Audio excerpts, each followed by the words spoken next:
अस्सलामुअलैकुम वरहमतुल्लाहि वबरकातुहू। आज हम स्टार्ट कर रहे हैं न्यूरोमस्कुलर जंक्शन। इसको मायोन्यूरल जंक्शन भी कहते हैं। तो इसके ऊपर हम पढ़ेंगे कि what is neuromuscular junction. Neuromuscular junction muscle और न्यूरॉन के दरमियान जो साइनेप होता है, जो इम्पल्सेस के साइनेप होते हैं और उस की वजह से जो मसल की कंट्रैक्शन होती है उसको हम क्या कहते हैं, न्यूरोमस्कुलर जंक्शन। ये न्यूरॉन है और ये मसल है, इन दोनों के दरमियान जो साइनेप होते हैं और उसकी वजह से मसल की कंट्रैक्शन होती है उसको हम क्या कहते हैं, न्यूरोमस्कुलर जंक्शन या मायोन्यूरल जंक्शन। तो पहले आपको ये जो न्यूरॉन है, न्यूरॉन के 3 पार्ट होते हैं, डेंड्राइटिस, बॉडी और एक्सान। और एक्सान की फिर टर्मिनल एंडिंग होता है। ये न्यूरॉन कहाँ से निकला हुआ है, ब्रेन से, मोटर न्यूरॉन है। तो ये पेरिफेरी में आके इसकी जो नर्व्स एंडिंग है या एक्सान टर्मिनल एंडिंग है उसको हम क्या कहते हैं, प्री साइनेप्टिक। और ये जो न्यूरल मेम्ब्रेन है उसको हम क्या कहते हैं, न्यूरोलीमिया। और ये जो मसल है, मसल के मेम्ब्रेन को हम क्या कहते हैं, सार्कोलीमिया। और मसल में फिर प्रोटीन है जो मायोसिन और एक्टिन प्रोटीन है, वो मसल के जो टॉपिक हम लेक्चर रिकॉर्ड करेंगे तो उसमें हम पढ़ेंगे। तो ये है post synaptic membrane, pre synaptic membrane, sorry, ये है प्री साइनेप्टिक मेम्ब्रेन और ये है पोस्ट साइनेप्टिक मेम्ब्रेन। यहाँ पर हम पढ़ेंगे कि ये जो इलेक्ट्रोमैग्नेटिक वेव्स है ये कैसे ये जो इलेक्ट्रिकल एनर्जी है ये कैसे मैकेनिकल एनर्जी में कन्वर्ट होते हैं। यहाँ पर इम्पल्सेस कैसे साइनेप होते हैं तो ये हम पढ़ेंगे। यहाँ पर जो आप सबको पता होगा कि न्यूरॉन्स में एक्शन पोटेंशियल होता है। एक्शन पोटेंशियल जब एक्सान के टर्मिनल एंडिंग में पहुँचते हैं तो यहाँ पर ये जब यहाँ पर पहुँचते हैं तो हमारे पास जो एक्सान टर्मिनल है उसके ऊपर ये कैल्शियम चैनल है। जब एक्शन पोटेंशियल यहाँ पर पहुँच जाते हैं तो ये कैल्शियम चैनल ख़ुद ब खुद ओपन हो जाते हैं और उसकी वजह से कैल्शियम इन्फ्लक्स होते हैं। और कैल्शियम इन्फ्लक्स की वजह से हमारा जो न्यूरोट्रांसमीटर है, जो एक्सान टर्मिनल एंड में वेसल के अंदर स्टोर होते हैं तो वो साइनेप्टिक क्लेव में रिलीज़ होता है। लेकिन यहाँ पर जो मैंने डायग्राम माइटोकॉन्ड्रिया का ड्रा किया है तो और कोलिन एसीटेट और कोलिन का जो मैंने लिखा है तो उसके ऊपर मैं आपको बताऊंगा कि ये न्यूरोट्रांसमीटर कैसे बनती है। तो ये हमारी नर्व्स टर्मिनल एंडिंग है, यहाँ पर माइटोकॉन्ड्रिया मौजूद है। माइटोकॉन्ड्रिया में क्रेब्स साइकिल होता है, क्रेब्स साइकिल की वजह से एसीटेट की फॉर्मेशन होती है।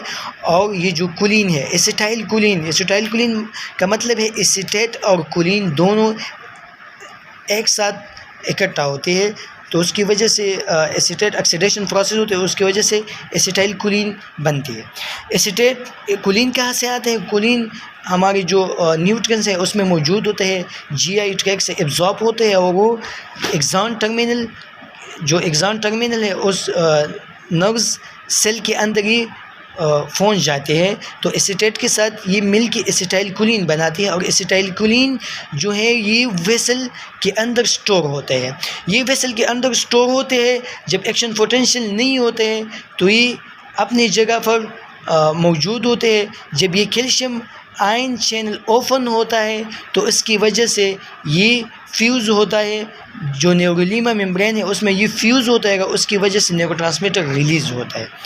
यहाँ पर जो 2 टाइप का प्रोटीन है उसका मैं आपको बताऊंगा। यहाँ पर ये जो आपको नज़र आते हैं ये जो वेसिकल है, इसके ऊपर एक टाइप ऑफ प्रोटीन पाए जाते हैं तो उसको हम क्या कहते हैं, साइनेप्टोब्रेविन। साइनेप्टोब्रेविन का फंक्शन क्या है, उसका काम क्या है, जब इन्फ्लक्स ऑफ कैल्शियम होता है तो उसकी वजह से ये साइनेप्टोब्रेविन एक्टिवेट होता है और उस एक्टिवेशन की वजह से ये वेसिकल मूव कर रहे हैं। ये वेसिकल जब मूव कर रहे हैं यहाँ पर जो न्यूरोलीमा है उसके ऊपर एक और टाइप ऑफ प्रोटीन पाई जाती है जिसको हम कहते हैं साइनथैक्सिन।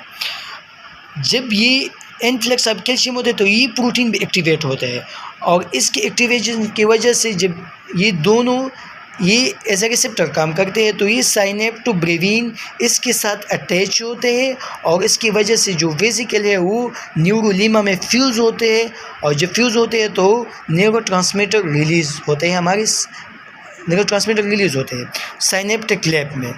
यहाँ तक समझ में आ गया? तो हम आगे चलते हैं।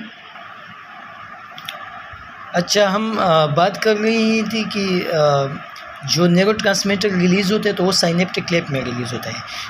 ये जो न्यूरोलीमा है, न्यूरोलीमा और सर्कुलीमा के दरमियान ये जो बीच का जगह है उसको हम क्या कहते हैं? Synaptic lab. इस साइनेप्टिक लैब में ये जो न्यूरोट्रांसमीटर रिलीज़ होता है तो उसके बाद इसके लिए जो पोस्ट साइनेप्टिक मेम्ब्रेन है, जो मसल मेम्ब्रेन है, उसके ऊपर स्पेशल टाइप ऑफ रिसेप्टर पाए जाते हैं। एसिटाइलकोलिन रिसेप्टर उसको हम कहते हैं, या कोलिनर्जिक रिसेप्टर उसको हम कहते हैं। इसको हम निकोटिनिक कोलिनर्जिक रिसेप्टर भी कहते हैं, लेकिन ये स्पेशल एसिटाइलकोलिन के लिए होते हैं। यहाँ पर जो न्यूरोट्रांसमीटर रिलीज़ हुआ है ये जाके ये रिसेप्टर नहीं है, इसके लिए स्पेशल टाइप ऑफ रिसेप्टर है, उसको ये बाइंड होता है एसिटाइलकोलिन, और उसकी वजह से यहाँ पर जो सोडियम चैनल है ये क्या है? ये और ये सोडियम चैनल है, उसकी वजह से सोडियम का इन्फ्लक्स होता है। और हमने पहली एक्शन पोटेंशियल में बात की थी कि सोडियम का जब इन्फ्लक्स होता है तो उसकी वजह से inside of the cell membrane action potential generate होता है। तो यहाँ पर एसिटाइलकोलिन की बाइंडिंग की वजह से सोडियम का इन्फ्लक्स होगा और पोटाशियम का इफ्लक्स होगा। पोटाशियम बाहर आएगा सेल से और सोडियम अंदर जाएगा, तो उसकी वजह से सेल जो मसल मेम्ब्रेन है उसमें एक्शन पोटेंशियल जनरेट होगा, और उस एक्शन पोटेंशियल की वजह से जो हमारी मायोफिब्रिल है, जो एक्सटीन और मायोसिन प्रोटीन है, उसमें एक्शन पोटेंशियल जनरेट, उसकी वजह से हमारी मसल कंट्रैक्ट हो जाएगी। अब यहाँ तक बात ठीक है। यहाँ पर एक और हम बात करेंगे एसिटाइलकोलिन एस्टरेज एंजाइम का। एसिटाइलकोलिन एस्टरेज एंजाइम यहाँ पर साइनेप्टिक लैब में पाए जाते हैं। जब हमारी मसल कंट्रैक्ट हो जाए और उसके बाद रिलैक्स भी होता है ना, आपको तो पता है कि मसल कंट्रैक्ट होता है और रिलैक्स होता है, तो उस रिलैक्सेशन के दौरान ये एंजाइम अपना काम करते हैं। जब हम मसल को रिलैक्स करते हैं तो ये एंजाइम जाके ये एसिटाइलकोलिन को क्या करते हैं? ब्रेक डाउन करते हैं, तो उसकी वजह से हमारे मसल रिलैक्स होते हैं। तो जब एसिटाइलकोलिन को ये ब्रेक डाउन करते हैं तो फिर एसीटेट और कोलिन में कन्वर्ट हो जाती है, और एसीटेट के लिए फिर ये एसीटेट फिर से इस न्यूरॉन्स के अंदर जाएगा, और कोलिन जो है वो यहाँ इंटरस्टिशियल ल्यूमेन में रहेगा। तो अब यहाँ पर जो एक्शन पोटेंशियल जनरेट हुआ तो उसकी वजह से मसल कंट्रैक्ट हो गया। अब हम आते हैं कि हमने इसको हम स्टेप वाइज वाइंड अप करते हैं। तो न्यूरोमस्कुलर जंक्शन क्या है? Chemical synapse between a motor neuron and muscle fibre. ये क्या है? न्यूरोमस्कुलर जंक्शन है, और ये इन दोनों के दरमियान जो साइनेप होते हैं, ये मोटर न्यूरॉन है और ये मसल फाइबर है, इन दोनों के दरमियान जो साइनेप होते हैं उसको हम क्या कहते हैं? Neuromuscular junction. फर्स्ट स्टेप जो होता है वो क्या है? The action potential reach the axon terminal. जब एक्शन पोटेंशियल यहाँ तक आते हैं तो उसकी वजह से क्या होते हैं? जो कैल्शियम चैनल है, voltage dependent calcium channel gate open, ये चैनल ओपन होते हैं और कैल्शियम का इनफ्लक्स होता है। और थर्ड स्टेप में क्या होगा? जब कैल्शियम का इनफ्लक्स होगा इनसाइड एक्सॉन टर्मिनल तो neurotransmitter vesicle fuse with the pre synaptic membrane. ये क्या है? ये न्यूरोलीमा प्री साइनेप्टिक मेम्ब्रेन है। जब इनफ्लक्स ऑफ कैल्शियम होगा तो ये वेसिकल फ्यूज होगा इस प्री साइनेप्टिक मेम्ब्रेन में, और एसिटाइलकोलिन क्या होगा? रिलीज होगा। फोर्थ स्टेप में क्या है? Acetylcholine bind receptor. रिसेप्टर पे ये बाइंड होगा एसिटाइलकोलिन। 4 स्टेप में क्या होगा, एसिटाइलकोलिन रिसेप्टर पे बाइंड होगा। कौन से रिसेप्टर, एसिटाइलकोलिन रिसेप्टर या निकोटिनिक कोलिनर्जिक रिसेप्टर, या उसको हम कोलिनर्जिक रिसेप्टर भी कह सकते हैं।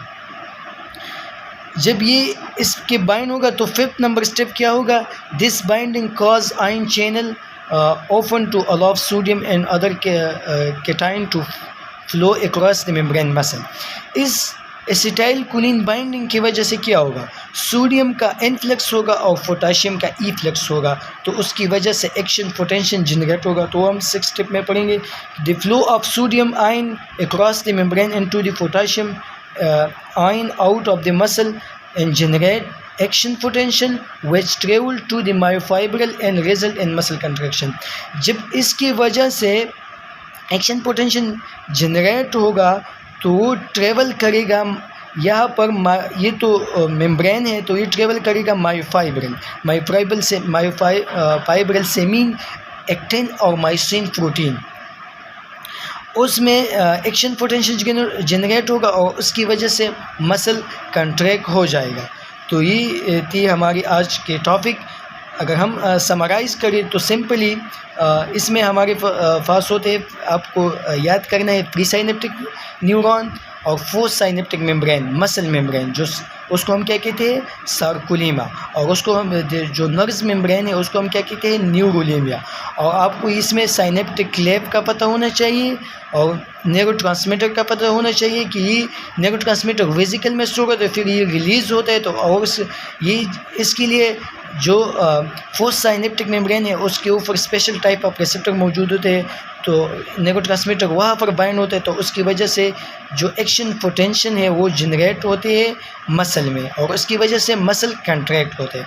तो ये था आज का हमारा टॉपिक। तो अब यहाँ पर हम ये टॉपिक को वाइंड अप कराते हैं। तो ये हमारे फर्स्ट वीडियो है यूट्यूब चैनल के ऊपर।